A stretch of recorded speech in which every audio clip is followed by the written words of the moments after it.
Hello everyone and welcome back to my channel. My name's Rhiannon and today I'm giving you guys my Christmas book haul. I never actually expect to get books at Christmas. I know that my family rarely buys me books, Tom rarely buys me books, or his family as well, but I did actually get quite a few this year, which I'm so grateful for. And without further ado, let's just dive into the stack. The first book I'm going to show you is The Final Empire by Brandon Sanderson. This was very kindly gifted to me by Georgia, so thank you so much, Georgia. And it did also come with some salted caramel galaxy as well, which I cannot wait to eat. I do have the little gift note, so I will just read you what it says. It says, "Merry Christmas from a Secret Santa. I love your channel and Bookster, and you just seem like such a lovely human. Hope you have a fantastic festive season, from Georgia." And her social is Get Reading Done, which I will pop on screen. And I do just want to say quickly, anyone that I mention in this video, if they have any socials or a booktube channel themselves, I will have them linked down below in the description, so please do check them out and give them some love. But yes, getting back into the book, this is the first book of the Mistborn series by Brandon Sanderson, and this is actually one that I have read. I do own this one, The Well of Ascension and The Hero of Ages, all on my Kindle. However, the thing that tends to happen with me is once I download books on my Kindle, I kind of forget about them, so unless they're staring me in the face, I have no real inclination to pick them up because I cannot physically see them. So I read this one about a year and a half ago now, I want to say. It was just when we first went into lockdown, and I absolutely loved it, and I don't know why I haven't carried on with the rest of the books in this world. I do know it's because there are a ton of books. However, this first trilogy, I can't remember what era of Mistborn it is. I'm guessing era 1, but I don't actually know. It is one that I would love to finish and complete as soon as possible. The reason I popped this on my wish list is because I do want to start collecting these physically. I love these covers so much. They are beautiful. As you can see here, the colour scheme, the font, the images, everything about it just makes me want to read it immediately. But I do think I would have to read this one before diving into the next book, because I feel like I definitely will have forgotten a lot of key points. I can tell you now that I don't remember half the characters who are in here, so I definitely need a refresh, and that is why I decided to add this one to my list. I honestly have no idea how to describe this one to you, so I am just going to read you the back. It says, "For 1,000 years the ash fell. For 1,000 years the Scar slaved in misery and lived in fear. For 1,000 years the Lord Ruler reigned with absolute power and ultimate terror, divinely invincible. Every attempted revolt has failed miserably, yet somehow hope survives. A new kind of uprising is being planned, one that depends on the cunning of a brilliant criminal mastermind and the courage of an unlikely heroine, a Scar secret urchin, who must learn to master allomancy, the power of a Mistborn. What if the prophesized hero had failed to defeat the Dark Lord? The answer will be found in the Mistborn trilogy, a saga of surprises that begins here." As I mentioned, I read this book, absolutely loved it, gave it 5 stars. I cannot wait to continue on with the rest of the books in the series. I do plan on picking them up on Kindle soon, especially now that I do have the physical copy of this one to remind me. And then what I plan on doing eventually is collecting all these paperbacks. I think they just look stunning on people's shelves, and again, I've loved the first book. I definitely think this is going to be a world of book series that I fall in love with and get really connected to. So thank you so much, Georgia, for this one. I cannot wait to give this a reread and hopefully then move on to the second book. Next up are my gifts from Emily over at Emily Kathleen Reads. She has been extremely generous this year and has actually got me 2 books. Once again, I have her little note here. It says, "Merry Christmas, Rhiannon. Hopefully these get to you in time." The other book is also from me, but it wouldn't let me write a note on it. "Have a lovely Christmas, from Emily." And the first book that Emily got me is You'll Be the Death of Me by Karen M. McManus. I don't think I've ever actually talked about Karen M. McManus before on this channel, but I do own all of her books so far. I will just grab them actually. There we are. This is what they look like. They are so beautiful, and I am just obsessed with the foiling on these. They do also have sprayed edges, which is a cool feature, and I don't know if that's on every edition of these books or if it's just the first published edition. I'm not quite sure, but essentially she is an author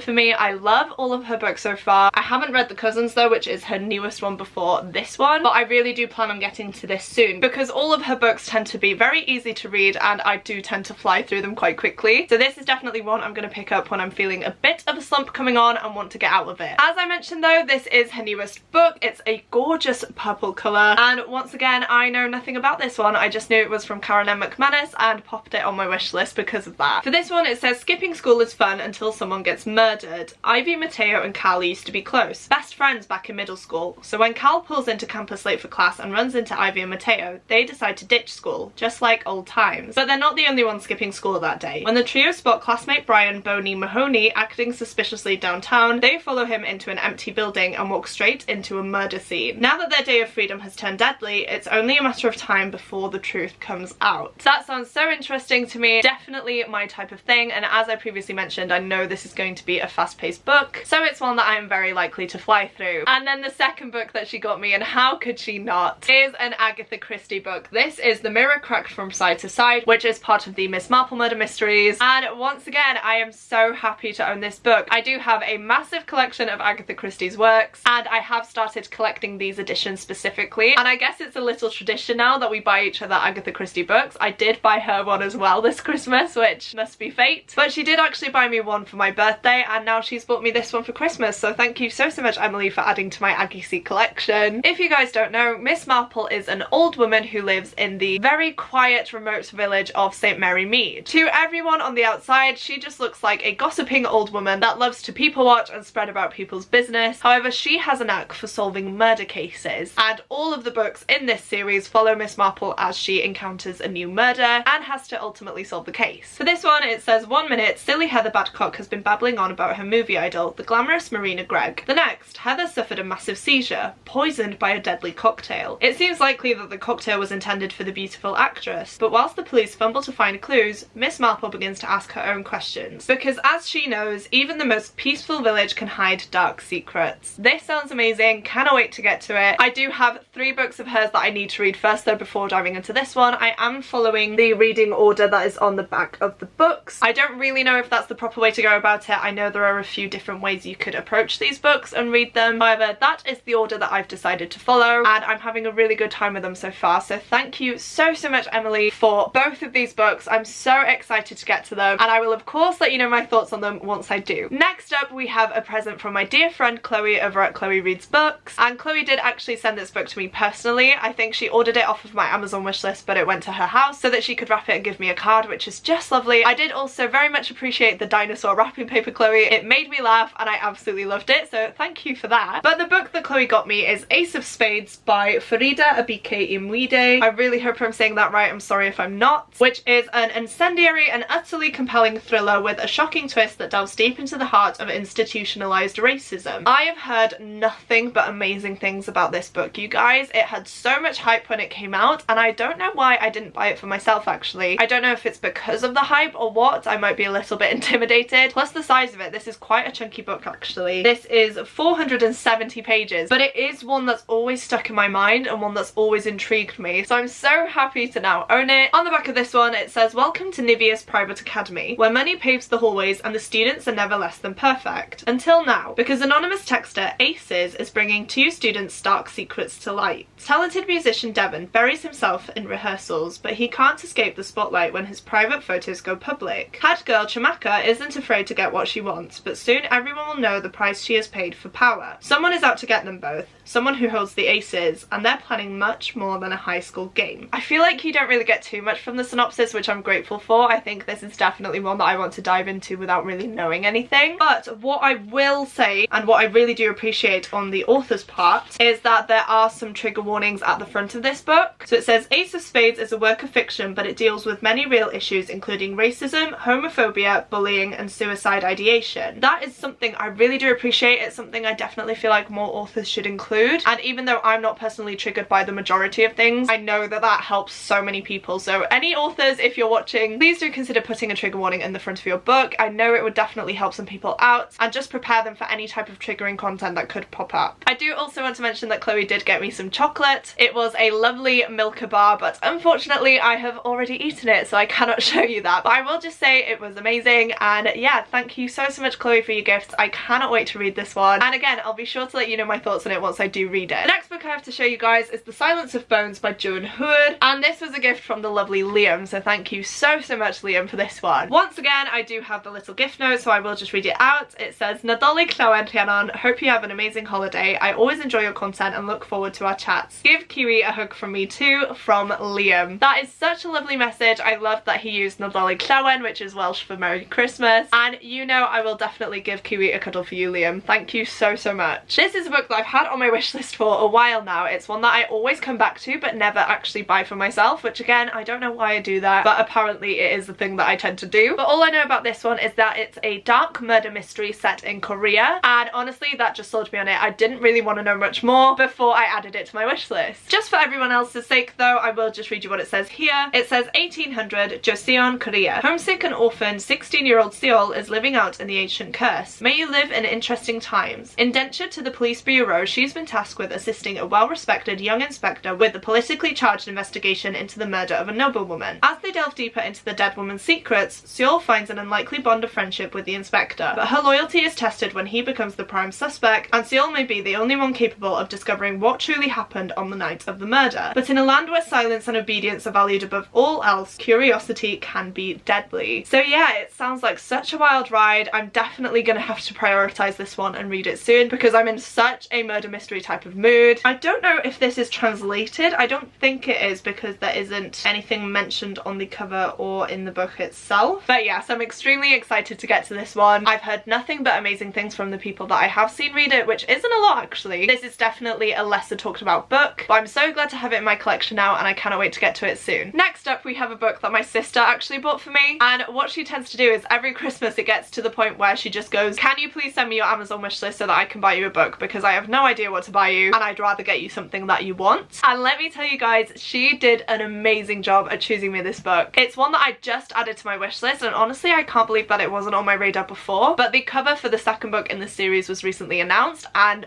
oh my goodness, it is beautiful. And as soon as I looked into the series, I just knew that I had to have it. And so the book that she got me was The Shadow of the Gods by John Gwynne. All I know about this one is that it's an adult high fantasy book, but look at this cover, you guys. It is stunning and I cannot stop staring at it. But all it says here is, a century has passed since the gods fought and drove themselves to extinction. Now only their bones remain, promising great power to those brave enough to seek them out. As whispers of war echo across the land of Vigrid, fate follows in the footsteps of three warriors, a huntress on a dangerous quest, a noblewoman pursuing battle fame, and a thrall seeking vengeance among the mercenaries known as the Bloodsworn. All three will shape the fate of the world as it once more falls under the shadow of gods. Set in a brand new Norse-inspired world and packed with myth, magic and bloody vengeance, The Shadow of Gods begins an epic new fantasy saga from best-selling author John Gwynne. How amazing does that sound to you guys? Again, it doesn't give too much away, but I just want to know more. John Gwynne is an author that I've heard nothing but good things about. I really do want to read his other series. I can't remember what the series is called as a whole, but the first book is Malice, and I think if I enjoy this one I will definitely be purchasing those ones for myself. So once again, thank you so much, Siwen. You chose an amazing book for me and I cannot wait to read this one. We have finally made it to the last book, you guys, and now my battery has decided that it's going to run out. So if anything changes before the end of the video, it's because I will have had to charge my battery. But the last book I want to show you is one that I got from my mum and her partner Jason, and that is an Encyclopedia of Tolkien, which once again is a stunning book. This is the cover, but it also has these beautiful gold gilded edges, and they had a Christmas miracle because I don't actually own this book yet and they weren't too sure if I did, but they did such a good job at finding me a Tolkien book that I don't own, and in an edition that I've never seen before either, so thank you so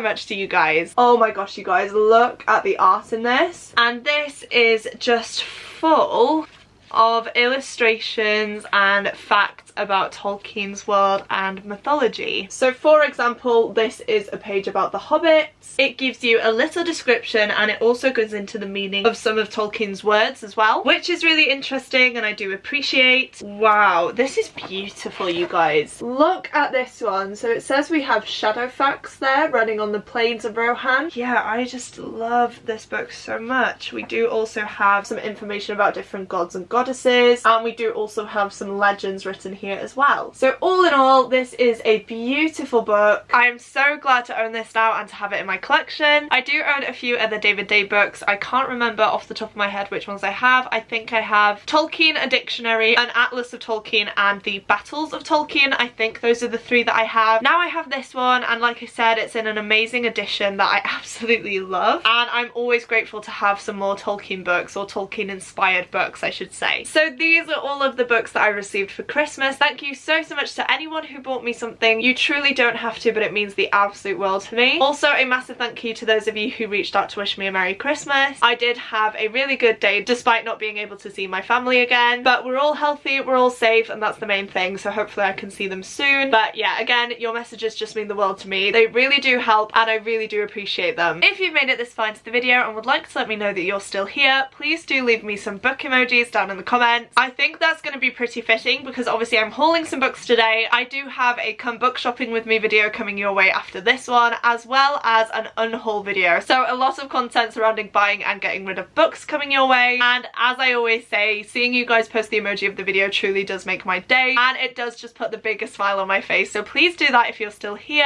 Whilst you're down in the comments, please don't forget to click the like button if you like this video and the subscribe button if you'd like to see more content from me. I have a load of exciting videos coming your way in the next few weeks and I honestly cannot wait for you to see them, so definitely subscribe if you haven't. But that is it for me today, guys. Thank you so much for watching. It truly does mean the world to me, and I will see you soon in my next video. Goodbye!